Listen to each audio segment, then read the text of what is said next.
کا نام تو سنا ہے نا ماشاءاللہ آپ حضرات. پہلے اس کی فضیلت میں ایک حدیث نہ بیان کروں. نبی کریم صلی اللہ علیہ وسلم نے فرمایا، یہ مسلم شریف کی حدیث ہے، دجال آئے گا قیامت کے قریب اور بڑے لوگوں کو گمراہ کرے گا. تو حضور نے فرمایا جو سورہ کہف کی 10 آیات زبانی یاد کر لے نا، وہ دجال کے فتنے سے بچ جائے گا. اللہ توفیق عطا فرمائے. اس سورہ مبارکہ کی آیت نمبر 9 سے اصحاب کہف کا ذکر شروع ہوتا ہے. اصحاب کہف، جب حضرت عیسیٰ علیہ السلام کو اللہ کریم نے چوتھے آسمان پہ بلا لیا نا، تو دقیانوس نام کا ایک بادشاہ ہوا بنی اسرائیل کے اندر، بڑا ظالم تھا. اس نے گمراہی پھیلا دی اور جو لوگ معاذ اللہ کفر اور شرک نہیں کرتے تھے انہیں قتل کروا دیتا. تو 7-8 نوجوان اپنا ایمان بچا کے بھاگے. او ہو اللہ اکبر، ساری دنیا مال بچا کے بھاگتی، وہ 7-8 نوجوان اپنا ایمان بچا کے بھاگے کہ یہ ہمیں کہیں کفر کی طرف نہ لوٹا دے. تو جا کے ایک غار کے اندر چلے گئے تو ایک کتا بھی ان کے ساتھ ہو گیا. انہیں کتے کو بڑے روڑے مارے کہ یہ اگر بھونکے گا، آواز نکالے گا تو ہم پکڑے جائیں گے، ہم نے تو چھپنا ہے. پر اس کو نا ولیوں سے پیار ہو گیا تھا. اس نے کہا بھگاؤ جتنا مرضی مجھے، فطرت میری ہے کہ میں بھونکتا ہوں، پر جب اللہ کے ولی ہوں تو پھر میں ادب کرتا ہوں. یہ قرآنی واقعہ ہے.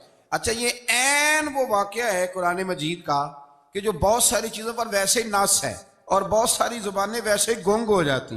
تو وہ 6-7 لوگ تھے، وہ چلے گئے غار کے اندر، جا کے انہوں نے پناہ لے لی. بادشاہ کو پتہ چل گیا کہ غار کے اندر ہے. اچھا، اللہ کی قدرت، جیسے ہی داخل ہوئے انہیں نیند آ گئی، یہ سو گئے. اور قرآن مجید کہتا ہے، قرآن مجید کے یہ لفظ ہیں کہ کتا غار کے منہ پر بازو پھیلا کے بیٹھ گیا، گویا اپنے مالکوں کی خدمت کر رہا ہے. اب میاں صاحب کی ایک بات کر لیں درمیان میں. میاں صاحب فرماتے ہیں، جنہ تنا وچ عشق نہ رچیا، کتے ہونا تھی چنگے، اور چلو مالک دے کر راکھی کر دے، صابر بھوکے ننگے. یہ دیکھو نا کہ اتنا تو ان کے اندر بھی کمال ہے. اپنے نا دونوں بازو پھیلا کے، کتا بھی غار پہ بیٹھ گیا. ان کو نیند آ گئی. بادشاہ نے پتہ کرایا کہاں بھاگ کے گئے، تو کہا وہ غار کے اندر ہیں. بادشاہ کہنے لگا کہ ان کی سزا یہ ہے کہ ایک دیوار چن دو غار کے منہ میں، غار کوئی بند کر دو. جس بندے کی ڈیوٹی لگائی نا غار چننے کی، بندہ بڑا نیک تھا، اس کو دیوار بنانے کا ذمہ دیا. اس نے نا دیوار بھی بنائی اور ایک تختی پہ نا سب کے نام لکھے، اور وہ تختی ایک صندوق میں رکھ کے وہاں بند کر دی. اور اسی طرح کی ایک تختی اس کے نیچے لکھا کہ ایک تختی ان کے ناموں کی نا میں مال خزانہ میں بھی بند کر رہا ہوں. اللہ تبارک و تعالیٰ کی قدرت کے بعد مفسرین نے لکھا ہے وہ 100 سال تک سوئے رہے، اور بعض نے لکھا ہے کہ 300 سال تک سوئے رہے. 300 سال کے بعد اس طرح ہوا کہ حکومتیں بدل گئیں. بیدروس نام کا ایک بادشاہ آ گیا، وہ بڑا نیک دل تھا. اس نے ہر طرف حضرت عیسیٰ علیہ السلام کی شریعت کا پھر سے نعرہ بلند کیا. اب نا کچھ لوگ ایسے تھے جو منکر ہو گئے تھے کہ مرنے کے بعد دوبارہ کیسے اٹھیں گے. بادشاہ ایک دن حجرے میں گیا، جا کے دعا مانگی، یا اللہ کوئی ایسی بات دکھا جس سے لوگوں کا ایمان پکا ہو جائے. اس طرح کے بھی بادشاہ ہوا کرتے. تو رب کریم نے کہا میں نے تو پہلے ایک راز چھپا کے رکھا ہوا ہے، کھول دیتے ہیں. اس نے دعا مانگی اور ادھر کیا معاملہ ہوا، ایک چرواہا بکریاں چرانے والا وہاں سے گزرا. اس نے سوچا یہ دیوار ہے، اگر اس کا منہ کھول لوں نا کبھی تو میری بکریاں یہاں تھوڑا سا دھوپ کے اندر سستا لیا کریں گی. اس چرواہے نے کیا کیا کہ اس نے وہ دیوار گرائی تاکہ میری بکریاں اندر جایا کریں. وہ دیوار گرائی تو اس نے اندر 6-7 لوگ سوئے ہوئے دیکھے اور کتا بھی سویا ہوا دیکھا. اللہ تبارک و تعالیٰ اپنی قدرت سے، اپنے فضل سے ان کی کروٹیں بھی بدلتا رہا. اپنی قدرت سے ایک طرف انسان پڑا رہے نا تو اعضاء گل جاتے ہیں، ان کی کروٹیں بھی بدلی جاتی، مناسب روشنی بھی دی جاتی اور حرارت بھی. اس نے دیوار گرائی تو ان کی آنکھ کھل گئی. ایک دوسرے سے کہنے لگے آج تو بڑی گہری نیند سوئے ہیں یار، آج تو لمبی نیند پوری کر لی، چلو بھوک بڑی لگی ہے ایک دوست کو بھیجو. یہ سارا واقعہ قرآن مجید میں موجود ہے، میں اپنے لفظوں میں بیان کر رہا ہوں. جاؤ ایک دوست کو بھیجو بازار سے نا کھانا لے آئے. پیسے وہی 300 سال پرانی کرنسی.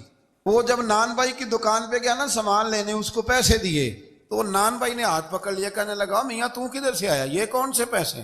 اس نے کہا پیسے کاہے کہ میں بھی سوچ رہا ہوں کہ حالات بدلے ہیں، سارے حضرت عیسیٰ کا کلمہ پڑھ رہے ہیں، ماحول اور ہے. اس نے کہا تیرے ہاتھ کوئی خزانہ لگ گیا ہے. یہ تو ہم نام سنتے تھے کہ یہاں کوئی دقیانوس نام کا بادشاہ رہے، کوئی خزانہ، بتا کہاں سے لیے. شور ہوا، حاکم شہر تک خبر پہنچی، بادشاہ تک پہنچی. اس نے بتایا کہ بھئی ہم تو دقیانوس کے ڈر سے بھاگے ہیں، کل بھاگے ہیں یا آج سویرے، اتنا زیادہ ہمیں پتہ نہیں، کل یا آج سویرے بس نا. اتنا سا ہمیں یاد ہے کہ ہم گئے تھے. بہرحال لوگ جمع ہو گئے، اکٹھے ہو گئے، غار تک پہنچے. اب جو غار کے اندر تھے وہ پتہ کہتے لگتا ہے ہمارا دوست پکڑا گیا ہے. پکڑا گیا ہے تو اب بندے جمع ہو، وہ اندر ڈر رہے تھے، تسبیح کر رہے تھے، اللہ کو یاد کر رہے تھے، ادھر یہ پہنچ گیا جب ان لوگوں نے یہ جیتا جاگتا رب کے فضل کا نمونہ دیکھا، اور بادشاہ نے کہا کہ یہ کیا ہے؟ صندوق کھولا تو اس کے اندر وہ تختی لکھی تھی کہ یہ ان کے نام ہے، یہ دقیانوس سے ڈر کے بھاگے ہوئے ہیں، یہاں یہ سو رہے ہیں، اور اسی کی ایک تختی میں نے فلاں جگہ بھی دفن کیا، وہ تختی بھی وہاں سے نکل آئی۔ اب سب لوگوں کی آنکھوں میں آنسو آئے اور سب کہنے لگے لا الہ الا اللہ، لا الہ الا اللہ، لا الہ الا اللہ، سب کہنے لگے ان اللہ علی کل شیء قدیر۔ جب ان کی بات پوری ہو گئی، لوگوں کے ایمان پختہ ہو گئے، تو اصحاب کہف کہنے لگے کہ ہمیں اب اجازت ہے، ہم پھر دوبارہ غار میں جاتے ہیں۔ وہ غار میں گئے تو رب نے پھر انہیں موت عطا فرمائی، نیند عطا فرمائی، تحفہ دیا۔ بادشاہ نے پھر اس کے آگے دیوار بنائی اور وہاں بادشاہ نے ایک مسجد تعمیر کرا دی، لوگ زیارت کرنے جاتے۔ یہ اصحاب کہف کا ذکر ہے۔ اب یہاں ہمارے مفسرین نے لکھا ہے کہ وہ جو کتا تھا نا وہ بھی ساتھ ہی تھا۔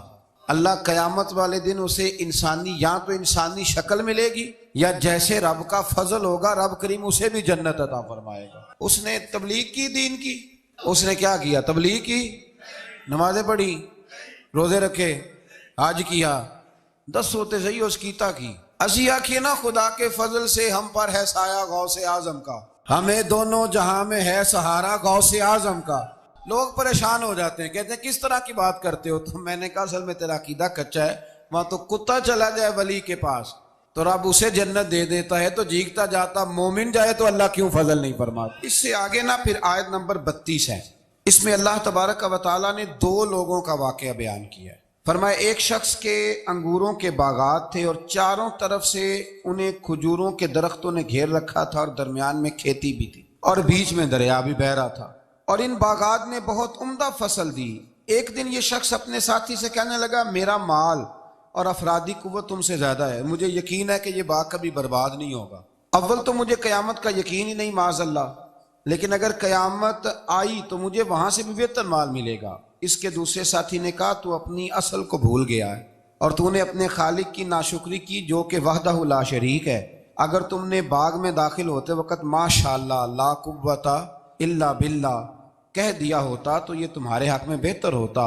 اگرچہ مال اور اولاد میں تم سے کم ہوں، لیکن میرا ایمان یہ ہے کہ اللہ تعالیٰ مجھے اس سے بہتر نعمت عطا کرے گا، اور آسمان سے کوئی آفت آئی اور تمہارا باغ تباہ و برباد ہو جائے گا، یا اگر اس کا پانی زمین میں دھس گیا تو پھر تم اسے تلاش نہ کر پاؤ گے۔ بالآخر اس شخص کا باغ برباد ہو گیا۔ وہ جو کہتا تھا نا مجھے یقین نہیں قیامت نہیں آئے گی، اس کا باغ ہی، اور وہ کف افسوس ملتے ہوئے کہنے لگا کاش میں نے شرک نہ کیا ہوتا، لیکن پھر اس کا کوئی نہ مددگار تھا اور نہ حمایتی۔ آیت نمبر 45 میں اللہ تعالیٰ نے دنیا کی زندگی کی ناپائیداری کو ایک مثال سے بیان فرمایا کہ آسمان سے بارش نازل ہوئی، گھنا سبزہ نکلا، پھر وہ سوکھ کر چورا چورا ہو گیا، جسے ہوا اڑا کے لے گئی۔ مال اور بیٹے تو محض جیتی دنیا کا سنگار ہے، جب تک تم زندہ ہو تب تک مال بھی ہیں اور بیٹے بھی ہیں۔ والباقیات الصالحات، اگر کچھ ہے باقی رہے گی تو تمہارے اچھے اعمال باقی رہیں گے، اور اگر اولاد نیک ہوئی تو وہ بھی باقیات الصالحات میں شامل ہو جائے گی۔ آیت نمبر 47 سے فرمایا کہ قیامت کے دن تمام روئے زمین پر ایک کھلے میدان کی صورت میں ہوگا، سب لوگ صف باندھے رب کے حضور اکیلے حاضر ہوں گے اور اپنے اعمال ناموں کو دیکھ کر خوف زدہ ہوں گے، کہیں گے ہائے افسوس اس اعمال نامے کو کیا ہوا، اس نے نہ کوئی صغیرہ گناہ چھوڑا نہ کبیرہ، مگر سب کو شمار کیا۔ آیت نمبر 50 میں حضرت آدم علیہ السلام کو فرشتوں کے سجدہ، ابلیس کی نافرمانی اور شیطان اور اس کی ذریت کے انسان کے دشمن ہونے کا بیان۔ آگے پھر ذکر شروع ہو جاتا ہے حضرت موسیٰ علیہ السلام اور حضرت خضر علیہ السلام کا۔ یہ لفظ خضر بھی ہے اور خضر بھی ہے، یہ 2-3 طریقوں سے پڑھا جاتا ہے۔ حضرت خضر کے بارے میں مختلف روایات ہیں کہ یہ ولی ہیں کہ نبی ہیں، لیکن مضبوط رائے اکثر بزرگوں کی یہی ہے کہ یہ بھی اللہ کے نبی ہیں، اور بعض نے لکھا ہے یہ ہمیشہ سے زندہ ہیں۔ یہ 2 اللہ کے نبی حضرت الیاس علیہ السلام اور حضرت خضر علیہ السلام، یہ دونوں ہر سال حج میں بھی جاتے ہیں، کیونکہ ایک روایت ملتی ہے کہ محبوب کریم علیہ السلام حج پہ گئے تو فرمایا میں الیاس اور خضر کو پہاڑوں سے اترتے ہوئے دیکھ رہا ہوں۔ تو جن کو اللہ نے کھلی آنکھیں دی ہوتی ہیں پھر انہیں زیارت بھی ہوتی ہے، انہیں یہ نظر بھی آتے ہیں۔ حضرت خضر علیہ السلام کو اللہ نے علم لدنی عطا فرمایا۔ یہ علم لدنی اللہ جس کو اپنے پاس سے عطا کر دے اس کو علم لدنی کہتے ہیں۔ حضرت موسیٰ علیہ السلام ایک دن تقریر کرتے ہوئے کسی نے پوچھا کہ آپ سب سے بڑے عالم ہیں، فرمایا الحمدللہ۔ تو اللہ کریم نے فرمایا نہیں ہے موسیٰ کلیم آپ سے بڑے بڑے بھی ہیں، ہمارے یہاں مسئلہ ہے پا نہ پڑی، اور لوگ مناظرہ کرنے آتے ہیں. کئی دفعہ لوگ نا مسئلہ بتاتے ہیں تو میں کہتا ہوں جناب آپ نے بتا دیا کہ اب آپ نے حکم کرنا ہے. کبھی کبھی کچھ لوگ ایسی باتیں کرتے ہیں وہ جی آپ ایک بندے کا نام لیتے ہیں ذکر کرتے ہیں، تو میں نے کہا چلو ہم نے بھی کہیں کچھ پڑھا ہی ہوگا نا تبھی تو ذکر کرتے ہیں. لیکن جو آتے ہیں نا لوگ وہ مشورہ تمہارے دور میں ہے ہی نہیں. جس نے جو لائن پڑھ لیا ہے وہ اس پہ پکا ہو گیا، سارا نہیں نہ پڑھا. سارا پڑھے پھر بات سمجھ میں آتی ہے. حضرت موسیٰ کلیم اللہ کے نبی ہیں، اور کیا بات ہے ان کی. اور یہ بھی اللہ کا فضل ہوا، حضرت موسیٰ نے یہ بات کی تبھی تو ہمیں اتنی شاندار حکمتوں کے پھول ملے. یہ بھی حضرت موسیٰ کا ہی کمال ہے. تو حضرت موسیٰ نے کہا کہ اے اللہ وہ جو مجھ سے بڑا ہے عالم ہے وہ کہاں ملے گا جس سے میں حکمت کی بات سیکھوں. تو فرمایا جہاں مجمع البحرین ہے نا، دو دریا ملتے ہیں، وہاں وہ ملے گا. حضرت موسیٰ کلیم سے اللہ نے فرمایا کہ جاؤ جہاں دو دریا ملیں گے نا وہاں تمہیں وہ شخص ملے گا. تو یا اللہ میں کس طرح؟ فرمایا زادرہ ساتھ لے جاؤ، کھانے پینے کا سامان. حضرت موسیٰ کلیم لے گئے، مچھلی بھی لے گئے. فرمایا یہ مچھلی جہاں تمہارے برتن سے نکل کے دریا میں داخل ہو وہاں دریا میں شگاف پڑ جائے گا، وہاں وہ تمہیں شخص ملے گا. حضرت موسیٰ نے اپنے خادم حضرت یوشع بن نون علیہ السلام کو بھی ساتھ لیا. یہ بعد میں حضرت موسیٰ علیہ السلام کے جانشین ہوئے. یہ دونوں سفر پہ نکل گئے، ایک جگہ پہ پہنچے جہاں پہاڑ تھا، ساتھ دریا بھی تھا، اس کے نیچے آرام کرنے لگے. حضرت موسیٰ کلیم سو گئے تو یوشع بن نون علیہ السلام موجود تھے. مچھلی جھٹ سے نکلی، دریا میں داخل ہو گئی، وہاں راستہ بھی بن گیا. اب اٹھے حضرت موسیٰ کلیم، جب اٹھے تو فرمایا چلو چلیں. تھوڑا آگے جا کے فرمایا بھوک لگ رہی ہے، کھانا تو نکالو.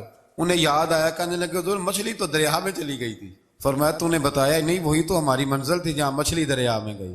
پھر وہاں سے واپس آئے قدموں کے نشانوں پہ، وہاں پہنچے جہاں مچھلی گئی تھی. تو وہاں ایک شخص لیٹا ہوا تھا چادر لے کے. آپ نے سلام لی تو انہوں نے کہا وعلیکم السلام یا موسیٰ کلیم اللہ. تو آپ نے فرمایا آپ کون ہیں؟ فرمایا میں وہی ہوں جس کو آپ تلاش کر رہے ہیں.